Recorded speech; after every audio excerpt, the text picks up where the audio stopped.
DRDO అద్భుతాలే చేస్తుంది. భారత అమ్ముల పొదిలో మరొక కీలకమైనటువంటి ఆయుధం.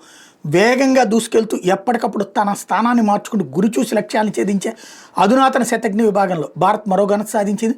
తొలిసిగా గరిష్ట స్థాయి స్వదేశీ పరిజ్ఞానంతో దేశవాళీ శతఘ్ని మౌంటెడ్ గన్ సిస్టమ్ MGSని తయారు చేసినట్టు డిఆర్డీఓ ప్రకటించింది. తద్వారా శతఘ్నులు వేగంగా మోహరించే అడ్వాన్స్డ్ టోప్డ్ ఆర్టిలరీ గన్ సిస్టమ్ ATGSతో భారత్ మరో ముందడుగు వేసింది. త్వరలో ఈ MGSని పూర్తి స్థాయి పరీక్షల కోసం భారత్ సైన్యానికి అప్పగించబోతున్నారు. దీర్ఘకాలం పాటు కొనసాగే ఈ పరీక్షలో MGS తన సత్తాన్ని చాటితే ఆ తర్వాత దీన్ని సైన్యంలో విలీనం చేస్తారు. బాలాసోర్, పోఖ్రాన్లో దీన్ని విజయవంతంగా పరీక్షను చూశామని vehicle research and development establishment VRDE chief Rammohan Rao చెప్పారు. దీని స్పెషల్ ఏంటంటే 155 mm 52 కాలిబర్ మందుగుండును పేల్చే సామర్థ్యంతో అధునాతన శతఘ్ని రూపొందించారు. డిఆర్డీఓకి చెందినట్టు అహ్మద్నగర్లోని VRD దీన్ని తయారు చేసింది. 80 సెకండ్ల వ్యవధిలోని వేగంగా విచ్చుకుని మందుగుండును లోడ్ చేసుకోగలదు. ఒక నిమిషంలో 6 సార్లు బాంబులు ప్రయోగించగలదు.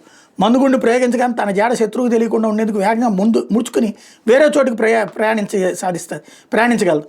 ఓ చోట ఉండి భిన్న దిశలో బాంబులు ప్రయోగించగలదు. ఇందులోంచి మందుగుండుని పేల్చే గన్ బరువే ఏకంగా 30 టన్నులు. గరిష్టంగా 45 కిలోమీటర్ల దూరంలో లక్ష్యాన్ని సైతం తుత్తినీలు చేయగలదు. దీని క్యాబిన్ పూర్తిగా బుల్లెట్ ప్రూఫ్ కవచంతో నిర్మించారు.